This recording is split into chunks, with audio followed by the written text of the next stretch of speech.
Yes, yes. Once again, y'all, we are here live and direct here with the Reentry Connect podcast. I'm your host, Keenan Hudson. Y'all already know how we do it. We always come with a good bang. We come with a good show, for everybody to tune into. And without further ado, I got a good brother here today, Mr. Clay Anders. Yes, all the way over from so far away, not far away, but hey, man, Nebraska. Hey, man, you the first, man. You the first from there, man. But, man, I told the people, man, you had a powerful story that was coming, man. And I know that you was going to share it with us, man. You was really going to go in. You was going to tell us, man, how you went from being in the streets, man, going to the prisons, coming home, being successful, doing trucking, giving back to the community, and all the above. But sometimes, man, people don't know, man. Sometimes you can look like you don't have a smell of smoke on you. But I know that your story is going to touch a lot of people here, man. But without further ado, man, I just got to go ahead and just, man, let you introduce yourself, man. Tell us who you are and where you're from. Who I am is a man just striving to find his purpose and give God the glory and honor and praise, man. My name is Clay ANDERS. I'm from Nebraska. I'm a former inmate, former incarcerated individual. Now I'm a community activist. I advocate for the youth, at-risk youth, incarcerated adults, mentally ill, the last, the least, and the lost. So, So just, hey, man, I want you to jump right into it, man. Tell us, man, how was everything growing up? Like, where you from? A lot of people may have not heard of somebody that's from Alaska. We may think like, oh, that's nowhere on the map, or it's just cold out there. But tell us, man, how it was growing up in the hood and things like that. It's funny because I'm from Nebraska, but everybody says Alaska. I almost said it twice too. Not a lot of people really just expect anything to happen in Nebraska, So, but I can't say I grew up in like the worst conditions or anything like that. I had my father took care of me. I don't know my mother. It was very hard on my father raising two young boys on his own, but we lived in Omaha, Nebraska. We lived on 25th in Brown Street, but that's considered, the hood to some people, in Omaha, Nebraska. But we grew up out there, and then we came down here when I was about 8, 9 years old, to Lincoln, Nebraska. And, I've been living out here ever since. And,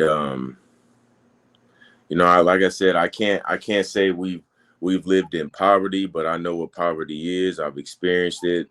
Haven't been poor my whole life, but my father worked very hard, to provide for me and my brother. And then he got with a woman who I consider my mother, who I consider my real mother, even though she's not. She's been with me since I was a kid, and got with her, and then, they did the best they could to raise us. I'm the youngest of 5, so the rebellious child, I guess, of us, seeking acceptance, looking for attention, So, Mr. Clay, so real quick, you already started your story off with, it was very unique because usually you hear stories the other way around. Usually it's the mom that's raising the kids, you know what I'm saying? But you said that your father raised you. That's very unique, to have a male figure raise you up. Now, let me ask you this. Was there, like you said, I know he was there, he worked very hard. But are there any memorable things in which he taught you, like, in a way to live, to be a man in any type of certain way that left an impact on you? Or were you just rebellious regardless and hit the streets? My father always taught me, to be a man of honor, to have integrity, to never back down from anything. My father he was a tough individual. What most people don't know about me is, my father was very strict, and we used to get whooped so bad that we had to be taken from the home at one point in time because we used to just get whooped so bad. And it was some very strict discipline. But then when he got us back, he worked very hard to get us back. He's one of the only people in Lincoln or in the state of Nebraska that actually got custody of his kids while incarcerated in jail. And I know this to be true because I know the lawyers who were representing him, and I know the judges personally that helped make it happen. And they told me the story. And so, but my father he was always about be a man of your word, and he instilled in me with my older brother. He said, you and your brother are all you guys got. At the end of the day, if I die, you guys got to take care of each other, but you got to know how to do stuff on your own. He made sure that he taught me how to do things, whether it's build something, whether it's talk to people, whether it's negotiate, whatever it was. He instilled some principles in me that just I use with me every day, man. Not what you say, is how you say it. Wow. There's So okay, yeah, I didn't mean to cut you off. So during that time of you growing up, when did that turn happen for when you started hitting the streets and started getting involved in that life? Like when did you notice that sparrow in your life? Man, I got my first felony charge when I was 8 years old, for breaking into my school. But I was just a kid, just didn't have nothing to do, so I broke into my school. I ended up getting a burglary charge for it. And then I want to say about 12, 13 is when I really just, not even 12, something like that, is when I really just, it wasn't no looking back, I was out there. I didn't ever want to come home. I didn't want to abide by any of the rules because my father was very strict. He was one of them, you better be inside the house when the street lights come on. Ain't no calls after 9 o'clock or so on, like you're not finished wandering around doing whatever you want. I want to talk to the parents of the kids you kicking it with. He did everything in his abilities and in the realm of what he knew to make sure we were straight, because he grew up in the system himself. So he wanted to make sure that we didn't live the same way. But I feel like the more sanctions and stuff he placed on us, the more rebellious I wanted to be, as a young man, just wanting to figure out life by myself instead of being told I can't do this, do that. So the more he told me no, the more I said no, Okay. Cool. So the more you said no, okay, bang. So you find yourself getting into the streets. You find yourself being actually like a gang leader in the streets, correct? Were you the leader of your hood? Like how did that happen and how did that transpire once you started dealing with the prisoners? So I joined the neighborhood called the Dully Boys, and I didn't start it, but when I got to the prison over, when I was older, I ended up becoming one of the leaders in the penitentiary and running my car for a good 7 years, something like that on the yard. So it took me a while to get up to that status, but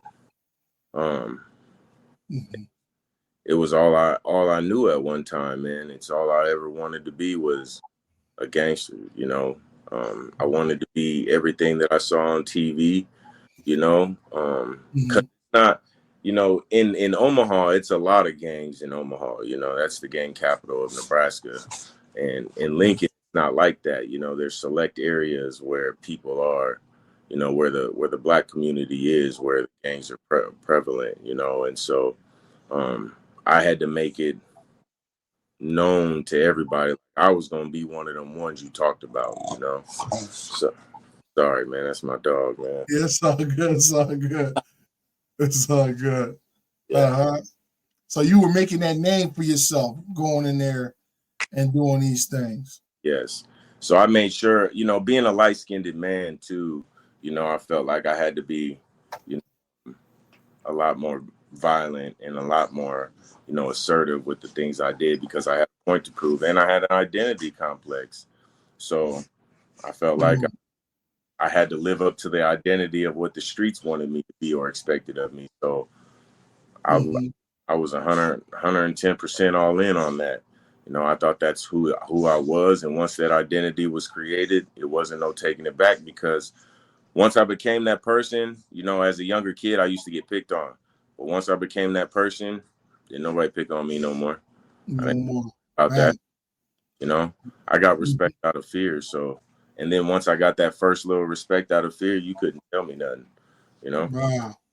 Wow. So bang. So next thing you know, you get hit, you get slammed, you went right into the bang, to the jails, to the prisons. What was that feeling like, man? I mean, I'm not saying you got to go into with whatever you got locked up for if you want to, No, but what was it feeling like going in there? Like, I got into it with some other brothers, and I got into a shooting. And mm-hmm. while on run for that, I got in trouble for possession with intent of cocaine. Mm-hmm.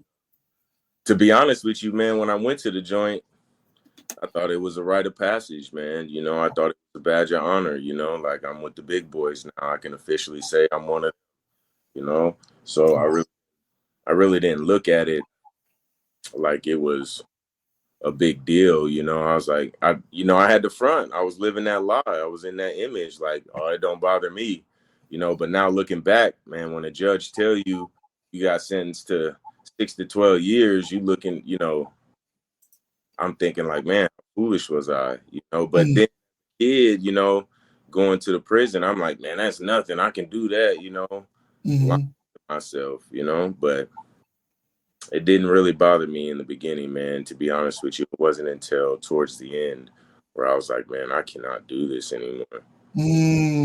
Tell us about that, man. Like, how did that go? You know, after spending that time, you know, a lot of people go in, you know, you start off your bid rough. You know, you want to be this tough guy, prove a point. Sometimes you got to fight, you know what I'm saying, to you know, establish some ground. But after a while, once you start seeing it's not really getting you nowhere and you really want to go home, and you know that infractions and write-ups will keep you from going home. What was that like when you just say, you know, I can't deal with this. I got family outside.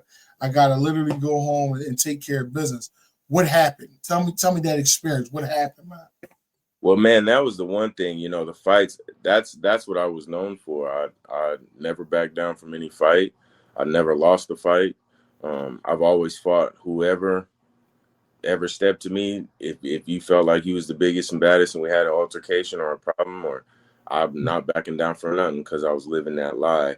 And then after a while, you know, I just got tired of being tough all the time, dog. You know, it's tough being tough 24/7, man. You know, you can't have no emotions. You just always got to be, you know, on that, as they say. And I got tired of it, man. You know, and I knew there was something more out there. And so I started to seek it, you know, and I didn't know what it was. And I'll be honest with you, like I said, I thought it was Islam at first, you know. I thought, black man, I gotta go be a Muslim now, you know. And so I started going to Islam worship and started going through the motions and doing the prayers. And like I said, it got too much, you know. It felt like a chore more than anything, you know. I got to do this at a certain time, and I got to do this 5 times a day. And I was like, man, this is not for me, you know. And then one day I was going to worship again, and a brother named Curtis, he asked me why I was going to worship, to be a Muslim. And I said, well, I'm black, you know, that's what we're supposed to do, you know. And he was like, let me tell you something, man. Let me tell you about Isaac and Ishmael. And then he told me about how when Abraham, now remind you, I didn't know nothing about Jesus, bro. I didn't know nothing about the Bible. I was clueless, you know what I'm saying? But he pulled out this Bible and said, let me show you where Abraham got instructions from the Lord. And the Lord said, take your begotten son Isaac to the mountain. And so when he showed me that, he's like, this is what they believe. This is what we believe, because this is what God said.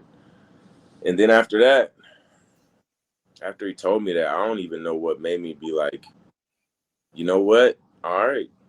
It felt like that's all I needed to be done with that. Not knocking them or nothing, but it just wasn't for me. You feel me? And so I was like, I'm not gonna go no more. And I stopped going, man. And then I had a buddy of mine who's from my neighborhood. He came up to me one day and he said, man, I will ride with you. I'll fight with you. I'll stand by your side. He said, but you got to know who Jesus is. He Wow. love you to death not to tell you. And when he said that to me, being this my younger homie telling me this, it blew me away for a minute. But something in me was like, all right. And where I was at in the penitentiary, so they had put me from maximum to minimum custody in the penitentiary. So they moved me from the front to the back. And Mm-hmm. front is 2-man cells, in the back it's a dorm setting of like 100 people. So they put me back there in this dorm setting, and in the back corner there was hooping and hollering all day, and my buddy that told me about Jesus, he was in that back corner. So if you didn't know any better, you would think they were fighting back there or arguing and about to get into it. But really, when you go back there and start listening, they're all talking about Jesus, and they're all talking about ways to get to Jesus and what Jesus says, and they're just citing scripture, and I'm just listening the whole time. And my buddy would chime in and he would point out scriptures. He would pull that Bible up, point out scriptures. They would go back and forth about the scriptures, so on and so forth. And then eventually it just got to the point where I was like, I'm tired and not being able to chime in on this conversation, man, And so finally I started reading on my own. And the first story I ever read was about how Rebecca was going to fetch water for the camel, for Abraham's servant, for his son. And when I started reading that, and I got some discernment and wisdom on that story, and I shared it with other brothers, and they said, man, we didn't even think of that about, what I was talking to them about. Gave me encouragement, like, dang, okay, you know what I'm saying? Now I seen something they ain't see in the Bible, and they know the Bible, So that gave me encouragement. But then my buddy who's from my neighborhood, he ended up getting paroled, and he left. So when he left, so did my fire for trying to get to know Christ, That died down. And one day I was sitting on the yard and we got mail, and my homie had sent me a book. It's the Wilmington Study Guide Wilmington Study Guide to the Bible.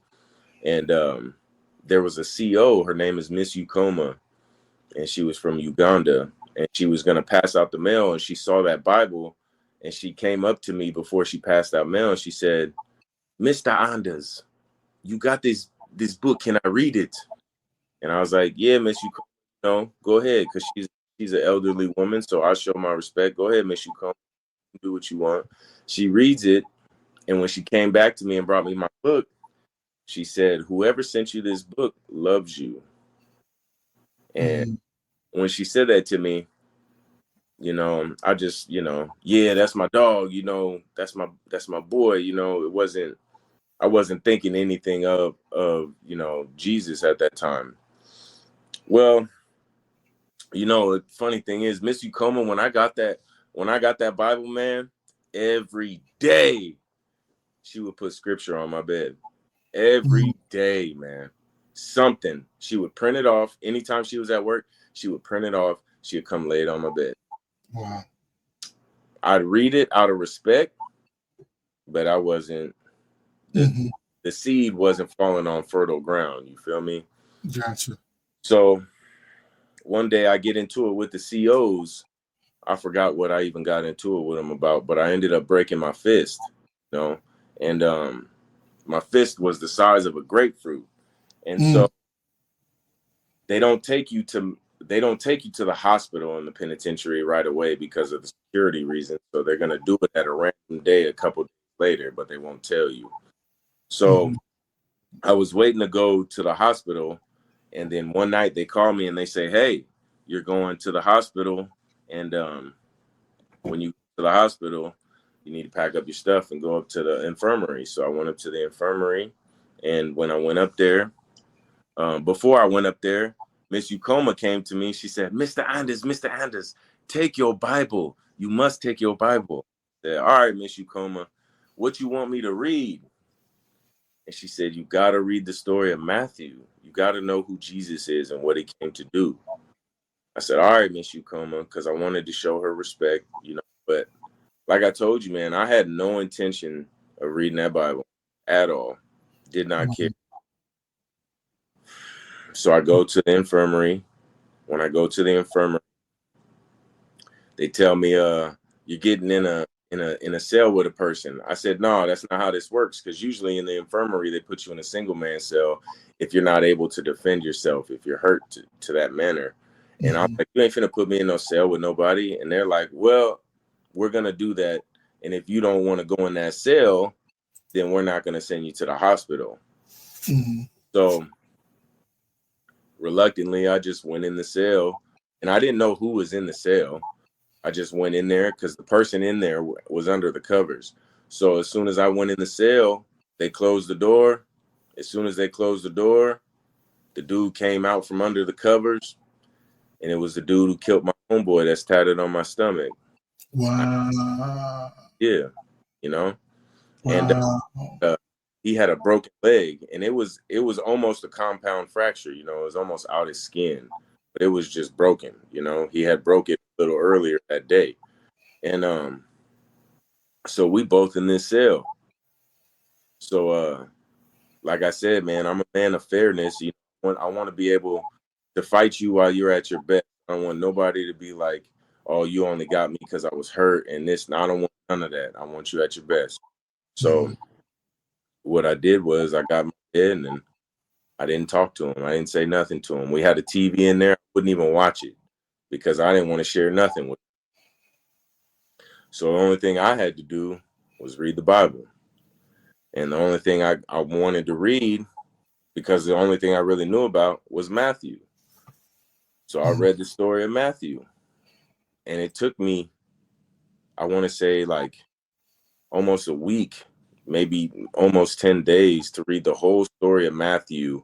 Because I was so stubborn and not wanting to talk to that guy that I read every footnote. I read every cross-reference. I was going back and forth and just trying to finish this story of Matthew. And when I finally got to the end of it, I closed the Bible and I looked at him and I said, hey, man, let me ask you a question. And he said, what's up? I said, do you know the 2 commandments given by Jesus? And he's like, I know one, it's love God with all your heart, mind, and soul. And I said, the second one is love your neighbor like you love thyself. I said, let me ask you another question. I said, do you believe in forgiveness? And he's like, yeah. I said, you're forgiven. And I don't know why I said it, but I know the Lord gave me discernment and understanding. And I looked at it from this perspective because some of my homies, they still don't even understand this. But he was put in a situation to kill or be killed. So he made the decision that was best for him. Now, had my homie was the one that did it to him, I would be glorifying my homie, shouting him out, saying he a real one, la da da da da, and not even worried about him. But since it happened to me, and it was somebody that was close to me, it hit a little different, you know. But like I said, when you put in a position to kill or be killed, I don't expect you to just be like, go ahead, you know, especially when you live in that life, you know. So after I told him he was forgiven, I was able to talk to him. I was able to even with him, you know. So the day I was ready to get released from there, I couldn't get released because the doctor hadn't cleared me yet. So I had to wait till the next day. But I was so fed up of being in there that I started causing a problem, you know, for all the staff. And they had all these buttons on the walls that if you ever fall or you need a medical emergency, you can press these buttons in the nurses area and all the COs and stuff come rushing to your room. So since they wouldn't let me out the room, I just kept pressing them nonstop, you know, and I was getting on their nerves. And so they took me out of that cell and put me in the suicide cell. And the suicide cell didn't have nothing in it. It had no running water, no nothing. It was just a big mat in the middle of the cell that they could strap you to, you know? And so I sat there. I tried to cause problems for a little bit, but it didn't work. I even took off the bandages on my hand because I just had screws and stuff and poles put in them. And I thought that was going to do something to the COs and make them change their mind. Like, no, don't do it. They didn't care. So I ended up knocking on the CO or on the door, and the CO, he comes to the door. I said, man, if you can do anything, man, just give me something to drink and give me my Bible. And he looked at me and he said, man, Clay, how can you sit up here for a week and read the Bible, stop and just snap on everybody like that? He said, man, you got to treat everybody like they Jesus. So then I really didn't think nothing about it. But he came back like 5 minutes later with some Kool-Aid. He came back with some Kool-Aid, some watermelon Kool-Aid, and Bible. So I'm happy. I'm cool. But I was always told, if you ever need a word from the Lord, all you got to do is pray and then point in the Bible, and he will give you some. He'll speak to you, you know. So I did that. So I prayed. I said, Lord, you know, forgive me. I don't want to be in this room. But they said, if I pray to you and I point in this Bible, you going to talk to me. So that's what I'm going to do. So I closed my eyes. I opened up my Bible. It was actually this Bible. This is my Bible. As you can see, it's got my inmate number in it, you know. Wow. I closed it. I opened up my Bible, pointed, and the first thing it pointed to, it said, it was a Proverbs. It said, it's a man's honor to avoid strife, but every fool is quick to quarrel.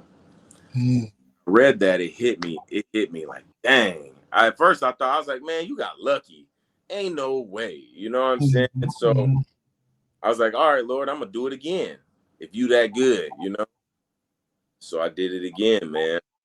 And I pointed to the part where Pilate was telling the people, or Pilate was telling the people, the blood is on your hands.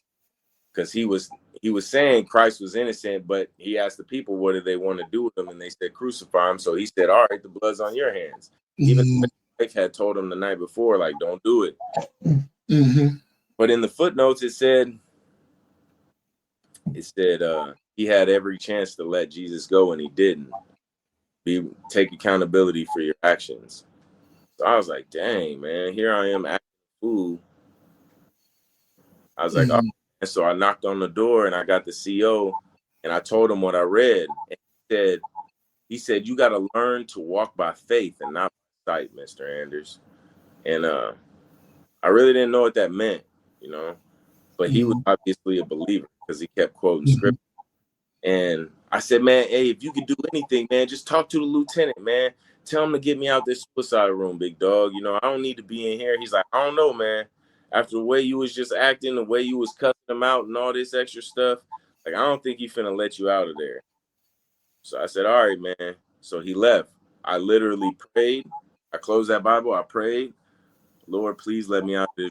I do not deserve to be in this room. I won't be cutting up no more. Immediately that door opened. And like I said, some people might call that coincidence. It ain't. So let me. Okay, go ahead. I want you to continue. Yeah, go ahead. Nah, you can go ahead. I was going to ask. I know that you said, from there, when they did open the door, you noticed that you had a connection with your spirituality. You had a connection with your higher source. So I know that it came a time when it was time for your release. Did you have the support waiting for you once you returned out to society? And what were the thoughts that were going through your mind when you were preparing for that? Now, when you say support, what do you mean by support system? Was your father waiting for you at the door? Yeah. Was your, brothers? Was your family, ready to support whatever you wanted to do? Did you have a plan? Man, that's one of the reasons they gave me parole is I did have a plan. I actually wrote them. I told them my first day out. I wrote down what I was going to do the first day, the first week, the first month, the third month, the 6th month, and the first year. So I had and when I got out, I had then now they had let me go to work release before I got paroled, right? So I went to work release and I worked at this great job and I worked there for about 5 months and I saved every penny, man. Every I got, I saved. I didn't use, they give you a debit card at the work release center, so you can spend money on from your paycheck. I refused it right when I got there. I said, I don't even want it. Because I knew when I got out, I was going to have to get a car. I was going to have to reinstate my license. I was going to have to get an apartment, all this good stuff, right? So I knew I was going to get out, and I needed some money. So I didn't take anything. And I sat there and I ate their bologna sandwiches, their peanut butter and jellies, that goulash. I ate everything they gave me. And I didn't use nothing. I'm talking about I didn't use nothing. So when I did see the parole board and I had a plan and I also had like $7,000 saved up, they said, how you got so much money? I said, I knew I was about to get out. So I saved everything. I didn't use nothing. And they were just shocked that I took all that time to put in all that thought and effort into preparing myself. That's why they really gave me parole, is because I was prepared. Anything, not just prepared financially, but mentally. I was like, I'm done. I'm not coming back again. So when I got out, I was my support system. Yeah, my father was there, but my father, while I was in the work release center, my father had a heart attack. So he was in a coma. And when he was in a coma, they let me go see him, in the work release center. And then he ended up getting out of the coma and I got released like 2 months later, but his heart was only working at 30%. So when my father got out, or when I got out, my father was there, but he couldn't do much for me because he wasn't healthy enough, So it was just all on me. Well, right when I got out, I was distracted by all the world's distractions, dog. Like that's why it was a blessing for me to find the Lord on the inside, because I had time to just get away and focus on the Lord, And when I got out, I got distracted quick. I didn't jump right back into that gang life or nothing like that, but I was back around the same people. You know what I'm saying? I was going back to my neighborhood. I was using drugs and all that stuff. And when I got out, man, my father, like I told you, I was at my girlfriend's house one night, and I woke up in the middle of my sleep, and I just said like when I woke up, I got to go see my father right now. Something told me I got to go see my father. And so when I got up that morning, I went and got my older brother so we could go down to Omaha to go check on my father, because I hadn't talked to him in a while. And I wasn't even supposed to leave the county because I was on an ankle bracelet, and I was supposed to contact my PO, but I was like, I don't even care about none of that. I'm just going to go. And when I drove down there, I was thinking all of the worst things, And when I finally pulled up to his house, his backyard had all dirt in it, and it just rained a couple days prior, and there were no tire tracks from his vehicles in the backyard. So I thought that was strange. Then I went and banged on his door. Didn't get no answer. But it wasn't unlike my father to leave his cars there and just be somewhere, you know what I'm saying? Because he always was doing this traveling, that's the type of person he was. So I didn't think nothing of it. But then when I walked past his house to go to the front door, I seen a milk jug in his trash can that was a month and a half old. And I thought I thought about that, but I really didn't think about it too much. And then when I went to the front, the mailman happened to be there at that same time. So I asked the mailman, hey, if you see my father as he picked up his mail, and he's like, no, he ain't picked up his mail in a while. So then that's when I started to, worry, man, So then I got to the point where I had to kick his door in, but I couldn't just kick his door in because he had an alarm system on it.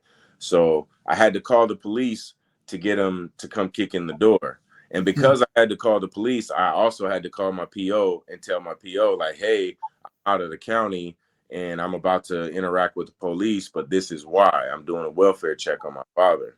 So when the police arrive, they end up kicking in his door. So as soon as they kick in the door, I tell my PO, I'm like, hey, hold on. They just kicked in his door. So I walked up to the door and I was getting ready to go in, and the cop was like, don't go in there. And so I was like, man, you tripping, man. So I pushed past him.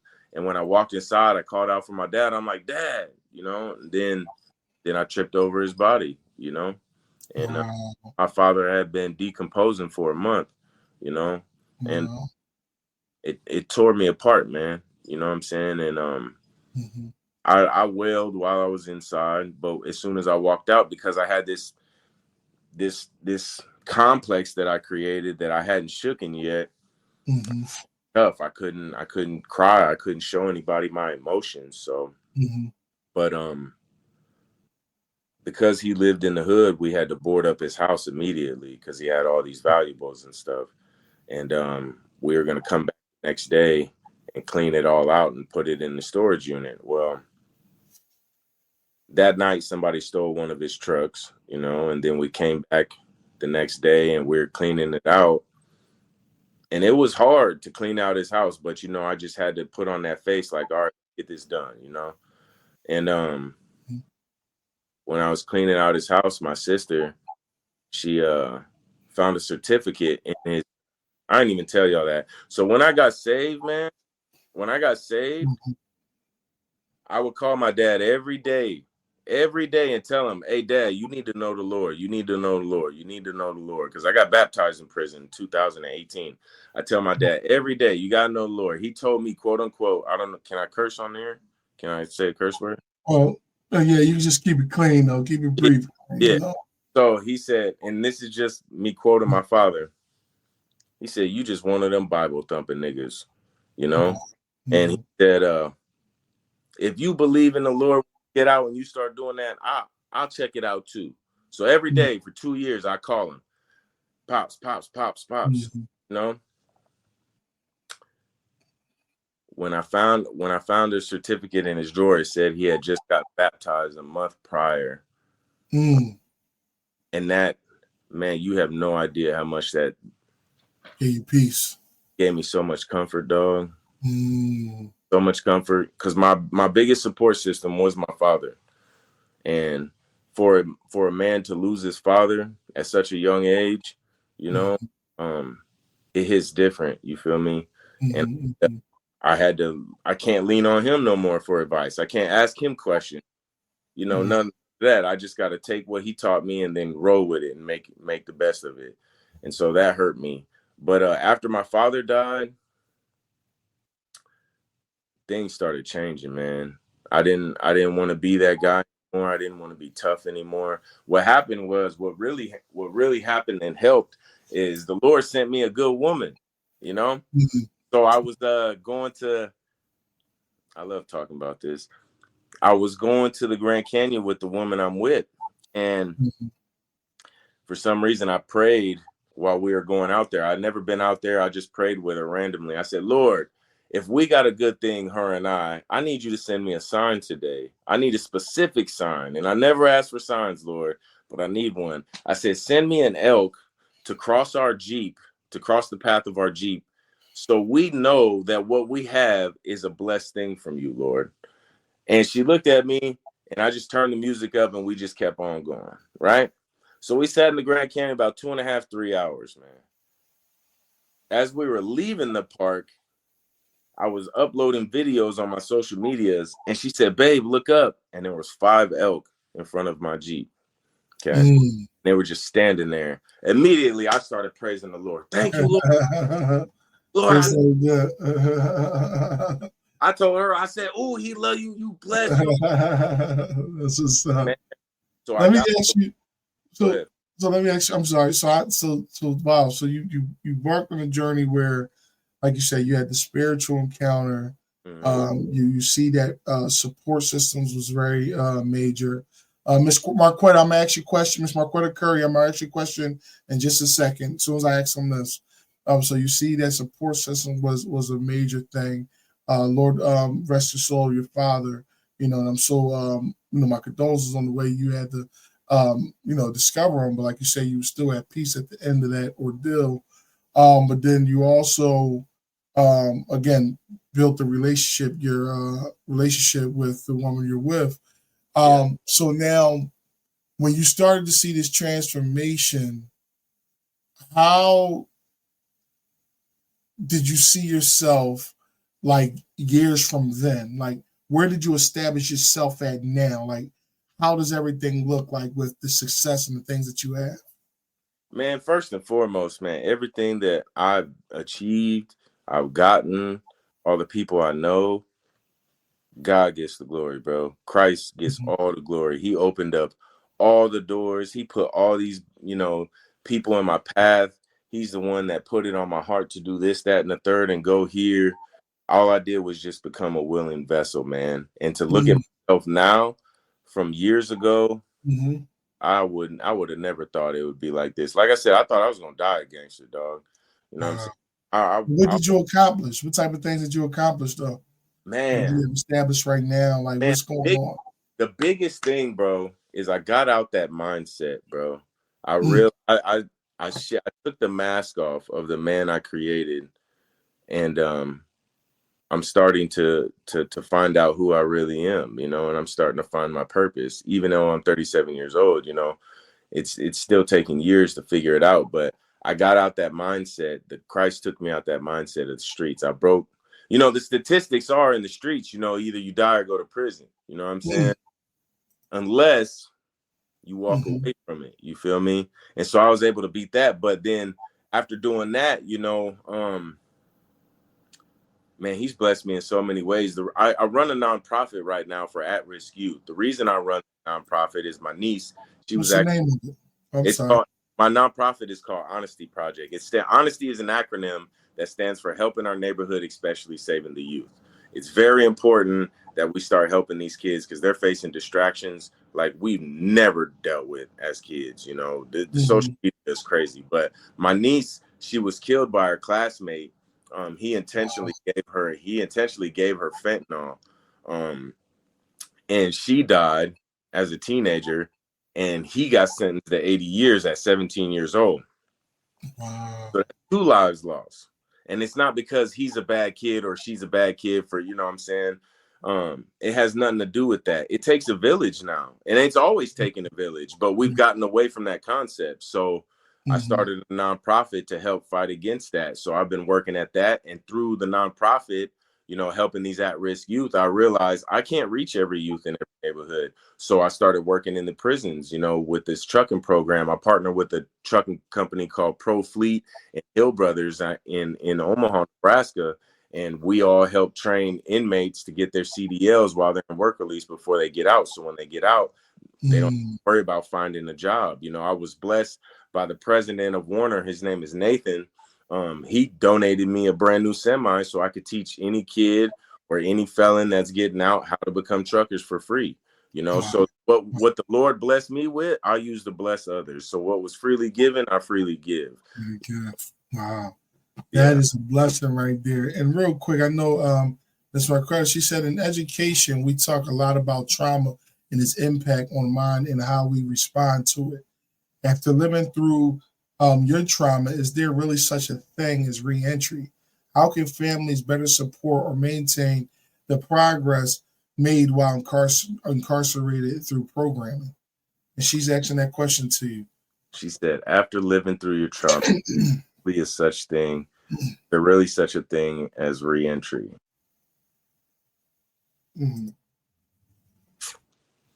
Man, that's a two-edged sword right there, because there's hope, but I'm still being penalized for some of the things I did, and I thought the sentence was done. Mhm. Like I can't get food stamps if I needed it.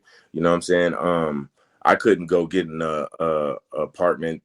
Like I have an apartment now, but that's because I know the people personally who run it, and know my backstory. Outside of that, I can't get no apartment Mhm. nowhere else because Mhm. my felonies. I just got my hazmat license from TSA, but I had to jump through hoops, man. I had to literally jump through hoops to get that just because of my felonies.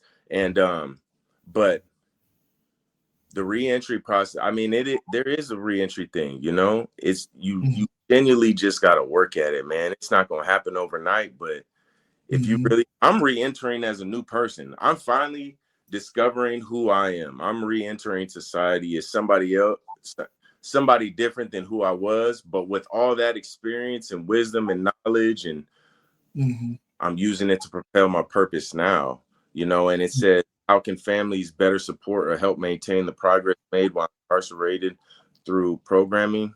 Man. Yeah. Man, how can families? And that's tough. Like she said, how can families better support it? And a lot of times you look at families, and a lot of times you refer to families as support system. But a lot of times, yes, families, you know, they're living a life already out here. You know, so it's a lot of things going on. They have to keep up with life, they have to keep up with bills and et cetera, et cetera. However, the little support of like probably group meets, Zoom meetings, which they really don't do right now, I don't think, can be a big part. But the biggest support that the family can be is when you do come home. Yeah. When you are preparing that transition, having your back, you know, or guiding you in certain ways, not just giving to you, because I tell everybody all the time that rock bottom is going to teach you lessons that the mountaintop won't. So if you give somebody just everything all at once, they won't learn their lesson. They won't learn how to gain and grow. You see what I'm saying? One of the things is when people come home with their families, one, show them love. Whether, you know, I can't stress that enough. But don't, like you said, don't give them everything. Make them work for it. Set boundaries. Tell them I'm not gonna. Don't glorify the fact, oh, my baby did, you know. Community, we like to glorify the fact, oh, he just did this. No, that's not a good thing that we did that. You know what I'm saying? So let's stop glorifying that like it's something to be praised, you know. And it's sad because the community, unfortunately, the dynamic of our culture is, bro, the killers and the drug dealers and all these, they gonna get glory. They gonna get praised. But Mr. Jones, who been working down the street for 30 years at the factory, he getting who been taking care of his kids, who been a good man to his wife, who a good man to the community, he gets overlooked for the killers and the drug dealers. Why are we praising them, you know? And but when your loved ones come home, be a good support system, you know. Like I said, set boundaries with them. Don't give them everything, but if you're able to put them in a position to make new moves, then do that. But also give them enough grace to grow, man, because it's a new thing getting out. You know, you can't just get out and everything like, oh, it's I'm not gonna face any of the, you know, those distractions. Yeah, when you're in the joint, it's easy to walk away from some of them distractions. When you're out, it's so much harder, man. So much harder because you ain't got nothing holding you back now. You know, I can get a write up in the joint and I could lose 6 months of good time. So then I'm hit. But out here, if nobody catch me, I ain't got nothing to worry about, and I know how to move. You know what I'm saying? You just got to give people enough grace, but you also got to help them. It's not just on the families, bro. It's on the village. It's on their friends. It's on their peers. It's on the coworkers. It's on everything. It takes a village, bro. It takes a literal village, man. I intentionally, I had to rehabilitate myself, bro. I wasn't looking for the system to rehabilitate me. I had to check myself all the time. I have to self-reflect all the time. Why are you getting so mad, Clay? Well, I got to understand that anger is a secondary emotion to what I'm really feeling.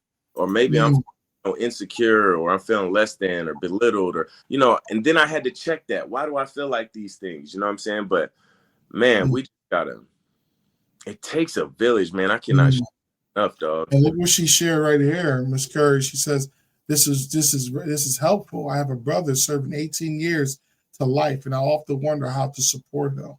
I hope we have a reentry day of God sees fit. I appreciate your wisdom. You know what would help him doing 18 years of life? Even if it's only once a month, even if it, you know, it could be once a week, it could be once every 2 weeks. I know for me, just checking in, man. A handwritten note means everything to an inmate.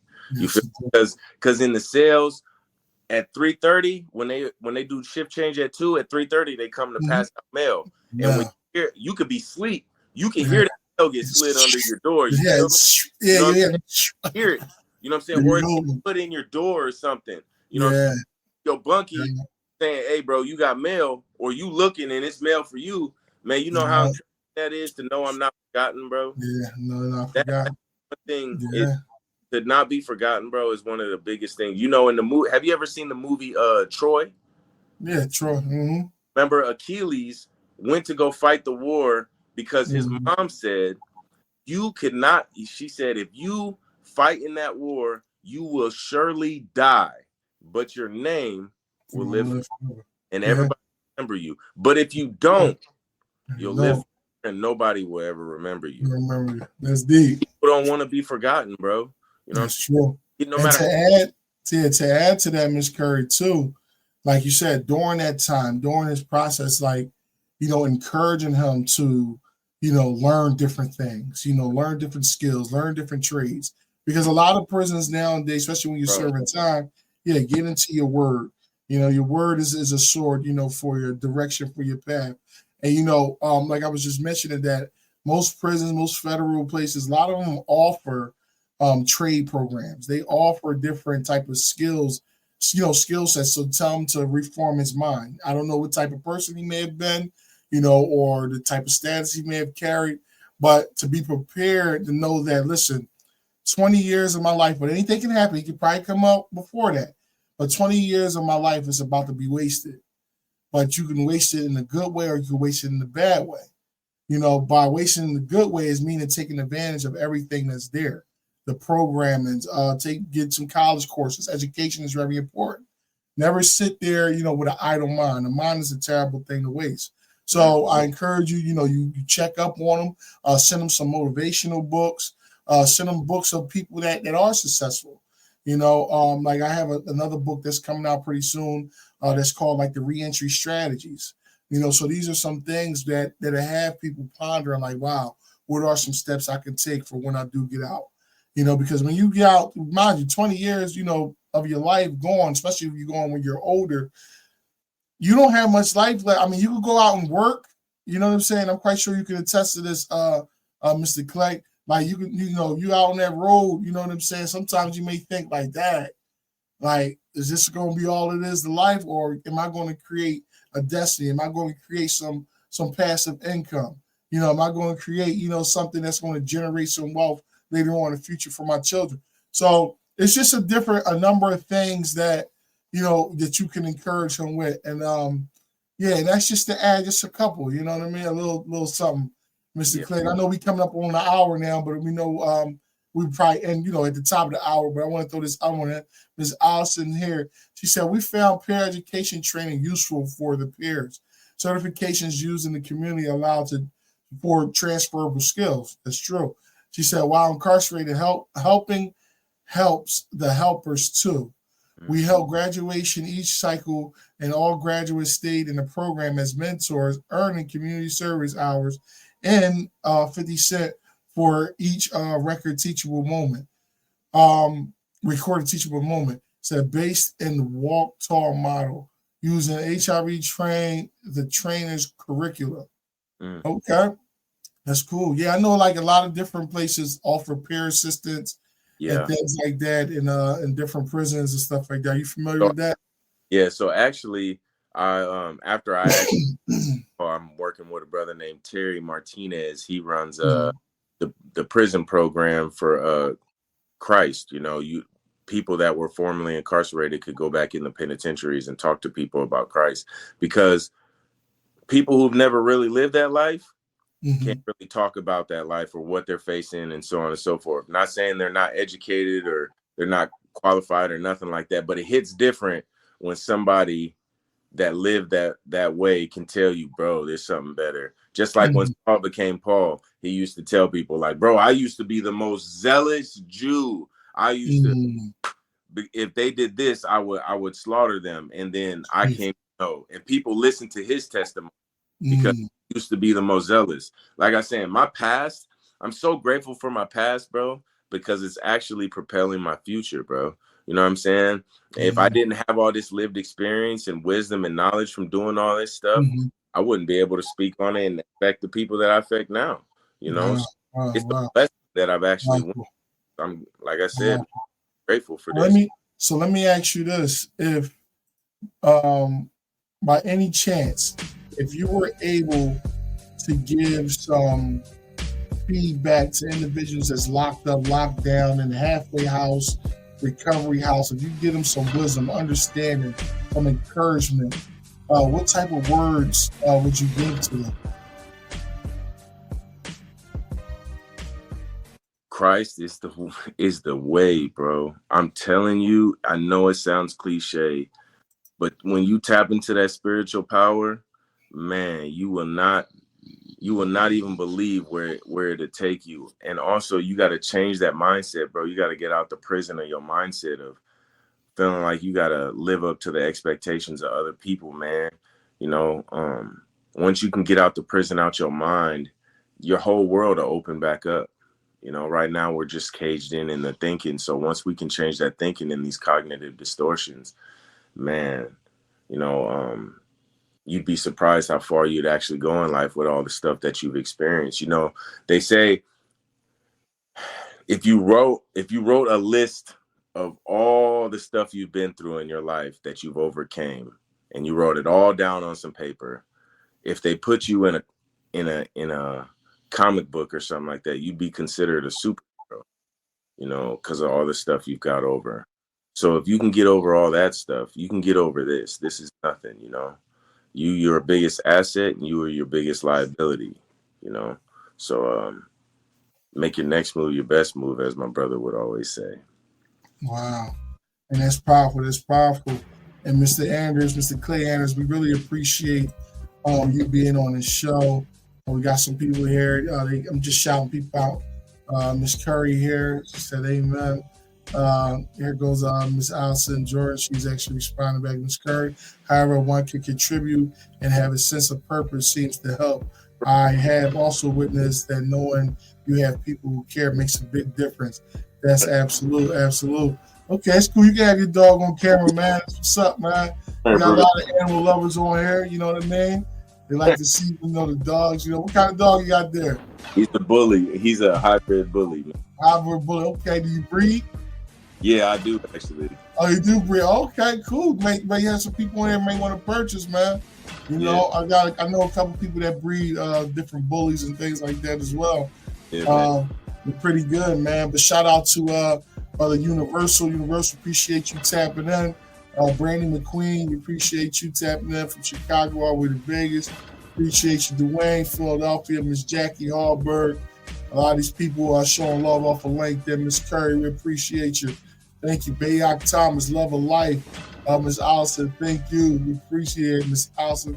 Yeah, a lot of powerful stuff. Clay, keep it up, she said. Miss Curry, we appreciate y'all. Yeah, go ahead, Mr. Clay, if you want to go ahead and shout out anybody, you know, I know you got the trucking company. How can they contact you? Yeah. What are your social medias? I want to shout out Senator Kathleen South here in Nebraska. I want to shout out Nathan. He's the president of Warner. Nathan, Pro Fleet, Drive Academy, Hill Brothers, and the Department of Corrections, Rob Jeffries. Without him, couldn't have made a lot of this happen. But you can go to honestyprojectinfo.com to see what we do. It's Honesty Project Info on Instagram, Honesty Project of Lincoln on Facebook, and check out how we help the community. If you have suggestions, please send them our way, because I do not have all the answers, but I would love to hear new ideas that we could be implementing to help the community and those in it. Yes, indeed. We appreciate that. And Ms. Curry had actually said, when is the next one? Ms. Curry, we actually air the Every Key Entry Connect podcast on Thursday nights at 7 p.m. Not unless, you know, if I have to adjust to somebody else's schedule or something like that. Well, feel free, you know, you got an inbox if you want more insight. We can even have your brother that you said is doing time come on here to voice his opinion about things going on in the prisons. But yeah, so we appreciate everybody stopping through and coming through and supporting the Interconnect podcast. I'm your host, Keenan Hudson. Here it is with Mr. Clay Anders, man. We appreciate having you, man. The Honesty Project. Thanks you. Man, but until next time, yeah, we definitely gonna have you on again, man. We're gonna have like a nice little group discussion where it's like 9 of us here on the screen, just sharing our thoughts and concerns, man. You know what I'm saying? So without further ado, thank everybody. Y'all go ahead and have a good night. We appreciate everybody doing the support. All right. Have a good Peace. one. Bless. All right, y'all.